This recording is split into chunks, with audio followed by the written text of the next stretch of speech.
इज्जतदार आदमी। अरे दूसरों की इज्जत से खेलता है वो। मैंने पहले ही कहा था ना, पुलिस के पास जाके कुछ नहीं होगा। चल चलते हैं। एक्सक्यूज मी, किसकी इज्जत से खेल रहा है वो? सर देखो, डरो मत, बताओ। सर, उसने हमारे कमरे में वेब कैमरा लगा के हमारी गंदी गंदी तस्वीरें उतारी और जब हमने उसे रंगे हाथ पकड़ लिया तो उसने हमारा सारा सामान घर के बाहर फेंक दिया। फिर जब हमने अपना पैसा वापस मांगा तो उसने हमें धमकाने की कोशिश की। प्लीज आप हमारे पैसे हमें वापस दिला दीजिए। हमें उसके खिलाफ कुछ नहीं करना, कुछ नहीं करना। तुम उसके खिलाफ एफआईआर नहीं लिखवाओगी?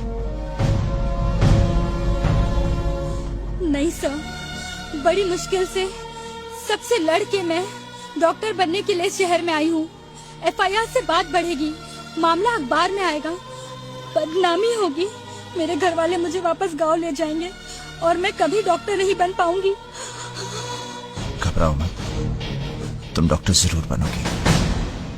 अच्छा, तो तुम्हें भी अपनी सहेलियों की तरह डिपॉजिट वापस चाहिए? हाँ। तो ठीक है, जो मैंने उनको कहा था तुम्हारे लिए भी वही चॉइस है। कैमरा लगा रहने दो और तुम भी रह जाओ, या फिर कमरा खाली कर दो और डिपॉजिट को भूल जाओ। क्यों, अच्छी चॉइस है ना?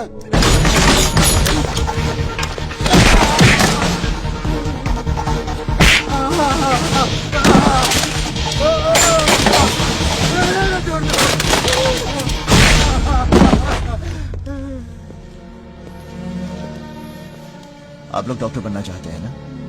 बीमारी और जुर्म छुपाने से दोनों बढ़ते हैं।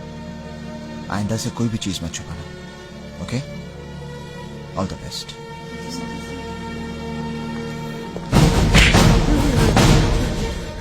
तुझे चॉइस देने की आदत है ना? आज मैं तुझे चॉइस देता हूँ। बोल, मार खा के सच बोलेगा या झूठ बोलकर मार खाएगा? मैं समझा नहीं साहब। मार खाकर सच बोलेगा या झूठ बोलकर मार खाएगा? नहीं साहब, मुझे और मत मारिए साहब, मुझे और मत मारिए। ये काम क्यों करता है? साहब, पहले तो सीडी में अपने मजे के लिए बनाता था, लेकिन बाद में मुझे पता चला कि सीडी की मार्केट में बहुत प्राइस मिलती है, इसलिए मैंने सीडी मार्केट में बेचने के लिए बनानी शुरू कर दी साहब। किसे बेचता है? अकरम भाई को। कहाँ मिलेगा ये? मुझे नहीं मालूम साहब। सच बोलता है? भगवान की कसम, मैं बिल्कुल सच बोलता हूँ साहब। वो यहाँ खुद आता है सीडी लेने के लिए। कब आएगा? 2 दिन के बाद आएगा साहब। हवलदार साहब, इसे लॉकअप में मत डालना। ठीक है साहब। यहीं पर 2 दिन के लिए नजरबंद रखो। ओके साहब।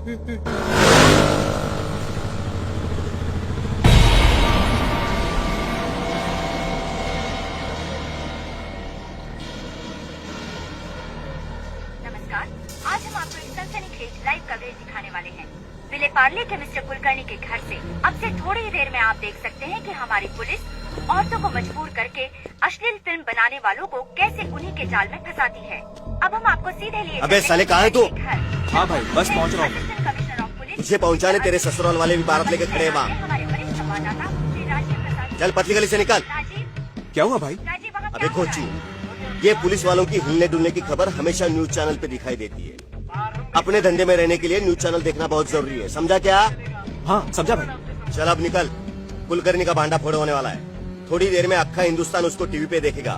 कहीं जाइएगा नहीं, बने रहिए हमारे साथ, क्योंकि केवल हम दिखाते हैं आने वाले कल की खबर आज।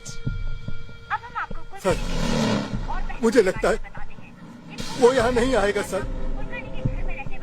नहीं सर, यकीन मानिए, चैनल वालों को बताने में मेरा कोई हाथ नहीं है। प्लीज सर, मुझे चॉइस मत दीजिए सर, प्लीज। शिंदे, नजर रखना इस पर। सर, आपको लगता है कि कुलकर्णी का अंडरवर्ल्ड से कोई संबंध हो सकता है? फिलहाल तो मुझे ऐसा लगता है कि आप लोगों का संबंध अंडरवर्ल्ड से है। आप लोगों की वजह से जनता नहीं बल्कि क्रिमिनल्स अलर्ट हो जाते हैं। अब आपकी वजह से हमारे हाथ आया हुआ शिकार भाग गया। आप लोगों की वजह से। तो आपकी मदद करना चाहते हैं। हमारे साहब को गुस्सा है ना, तेरा कैमरा कर देंगे ब्रेक। चल निकल ले यहाँ से। लगता है अब हमें लेना होगा एक ब्रेक। हेलो आंटी, मैं अर्जुन बोल रहा हूँ। हेलो बेटा, कैसे हो? आंटी ठीक हूँ आंटी। आपकी सपना से बात हुई?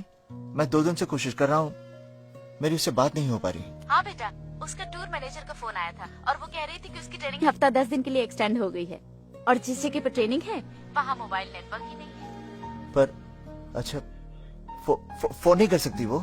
बेटा उसे टाइम नहीं मिल रहा होगा ना शायद। ठीक है आंटी, आपकी उससे बात हो, कहिएगा मुझे फोन कर ले। जरूर बेटा। और बाकी तुम ठीक ठाक तो हो ना? हाँ जी, मैं एकदम ठीक हूँ। Thank you aunty. पिछले कुछ दिनों से मुंबई में महिलाओं के खिलाफ अपराध की घटनाएं बढ़ती ही जा रही है। फोन क्यों नहीं अभी कर रहे? पार्ले की कुलकर्णी का मामला ठंडा भी नहीं हुआ था कि मुंबई के हिस्सा के नाका इलाके में एक और मामला प्रकाश में आया है। यहाँ के केबल ऑपरेटर ने केबल वायर ठीक करने के बहाने मिस्टर पटेल की बेटी के बाथरूम में लगे एग्जॉस्ट फैन में कैमरा छिपाकर उसकी नहाते वक्त फिल्म उतारी और केबल की टिकट दिखाई। पुलिस ने तुरंत कार्रवाई करते हुए कुछ लोगों को इस संबंध में गिरफ्तार कर आज ही अदालत में पेश कर दिया। लेकिन फौजदारी के मामले के मशहूर वकील कुलकर्णी केस में जो आदमी हमारे हाथ से छूट गया, पुलिस और सब जुटाने में ये हमें वहाँ तक पहुँचाएगा। लेकिन सर, ये इलाका हमारे अंडर में नहीं आता। तो क्या हुआ? प्लीज आप जाइए, हमने कानून का दरवाजा खटखटा के देख लिया है साहब। जिन्होंने हमारी इज्जत को भरे बाजार में बेचा, उनकी जमानत हो गई सर। देखिए, मेरी बेटी अभी बाजार गई है, आप खुद ही पूछ लीजिए। अब हमें कोई तंग नहीं करता है। आपका चुप रहना उनकी ताकत बढ़ा रहा है। नहीं सर नहीं, मैं आपके आगे हाथ जोड़ता हूँ सर, आप चले जाइए। हमें इस केस में अब कुछ नहीं करना है, प्लीज।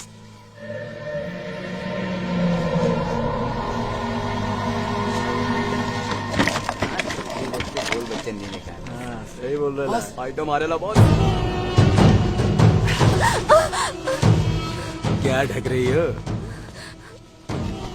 तुझे तो सभी ने नंगा देखा है। याद है ना, कल आना, तेरी नई फिल्म बनानी है। निकलो। ओए, तमाशा हो रहा है क्या? निकलो यहाँ से। ओए, हटा।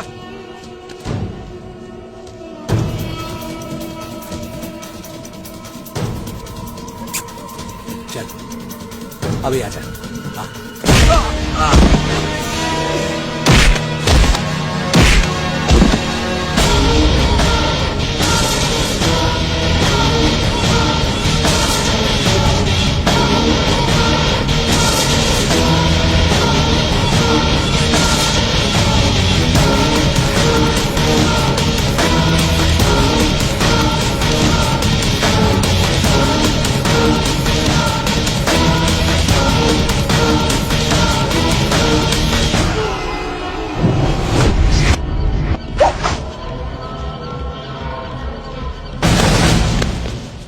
ओए, तू मेरे को जानता नहीं, मैं कॉर्पोरेटर का सगा भतीजा हूँ। अच्छा, हवलदार,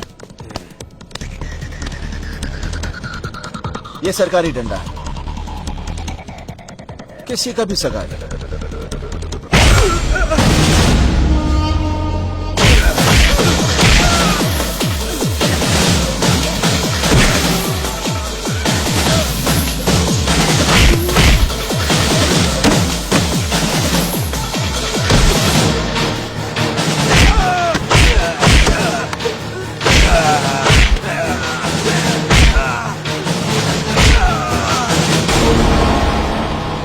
हवलदार। Yes sir. ले जाओ इसे। अरे ठेले पे लेके जाओ, ताकि सबको पता चले कि कानून कॉर्पोरेटर के सगे का सगा नहीं होता। Yes sir. ले जाओ।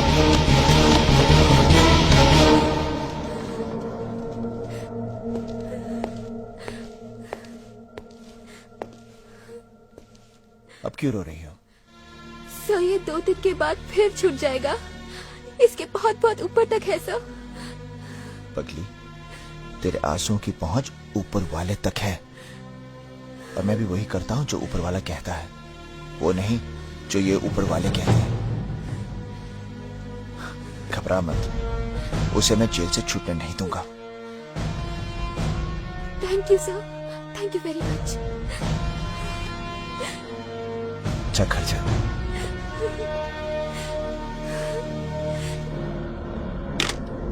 मेरे भतीजे को नहीं छूटने देगा। अरे उसे तो मैं बचा लूंगा, पर तुझे कौन बचाएगा? साला।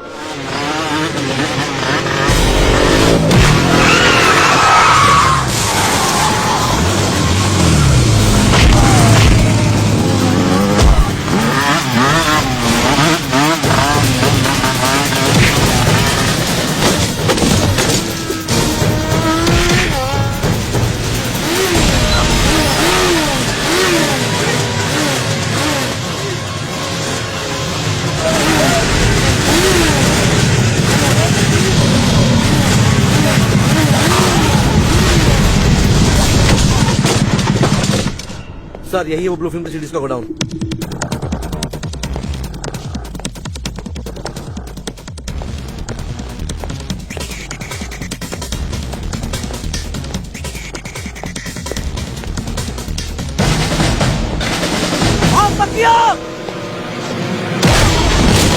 ले जा इसको।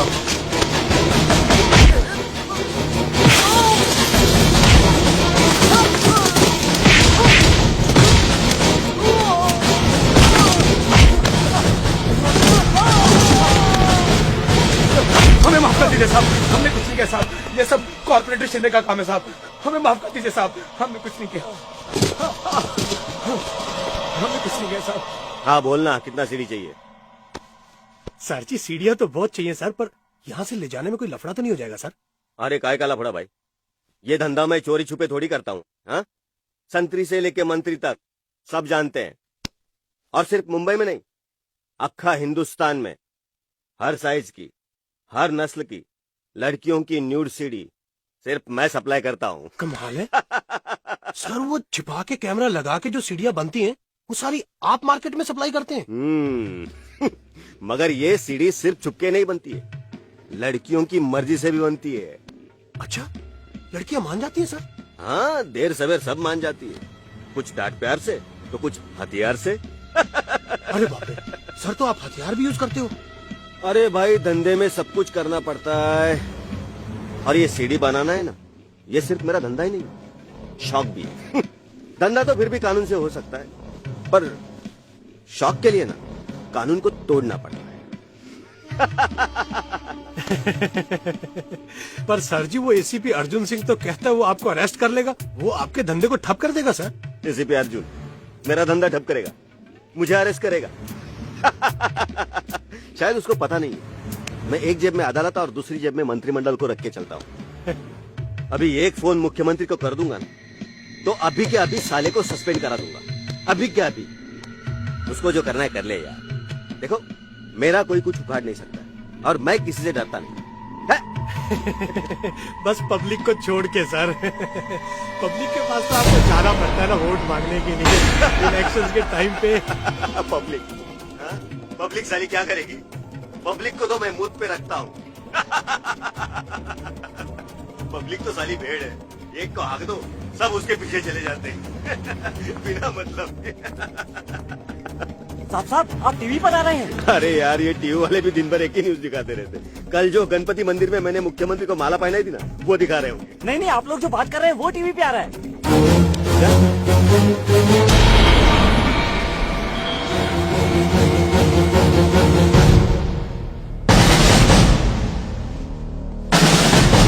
तो ये थे मुंबई के सबसे पावरफुल कहे जाने वाले कॉर्पोरेटर। कितनी बेशर्मी से कह रहे थे कि न्यूड सीडी बनाते हैं। आपने अभी जो ऑपरेशन देखा, ये हमने सिर्फ इसलिए किया क्योंकि चंद दिन पहले हमारी गलती की वजह से एसीपी अर्जुन सिंह के हाथ से एक बहुत बड़ा अपराधी छूट गया था। ये उसी गलती की एक भरपाई है, ये उसी गलती का एक पश्चाताप है। अब हम आपको एसीपी अर्जुन सिंह के पास ले चलते हैं, वो खुद इस मामले के बारे में क्या कहते हैं। सर, आपको लगता है ऐसे गुंडों से निपटने के लिए सरकार को और सख्त कानून बनाने चाहिए? सख्त कानून बनाने से नहीं, कानून का सख्ती से पालन करने से ही अत्याचार कम होंगे।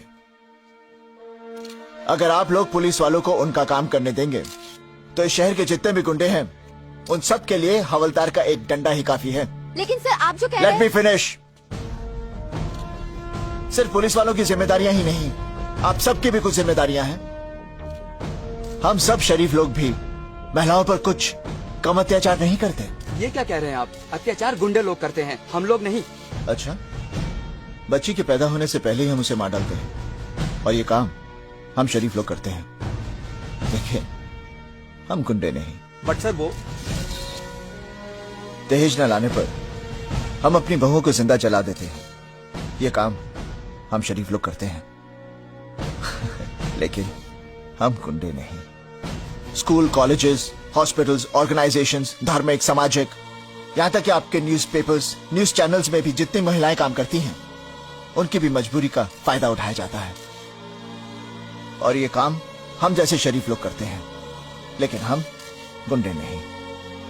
हम गुंडे नहीं, हम गुंडे हैं। और जब तक हम हमारे अंदर के गुंडे को खत्म नहीं करेंगे तब तक समाज में गुंडागर्दी खत्म नहीं होगी। अपने घरों में महिलाओं पर अत्याचार बंद कीजिए, मोहल्ला ठीक हो जाएगा। मोहल्ला ठीक हो गया तो शहर ठीक हो जाएगा, और शहर ठीक हो गया तो देश ठीक हो जाएगा, और तब हमारी महिलाओं के दामन पर कोई भी दाग नहीं लगेगा। और फिर दुनिया का सबसे बड़ा गुंडा भी हमारे हिंद की बेटी से इज्जत से पेश आएगा।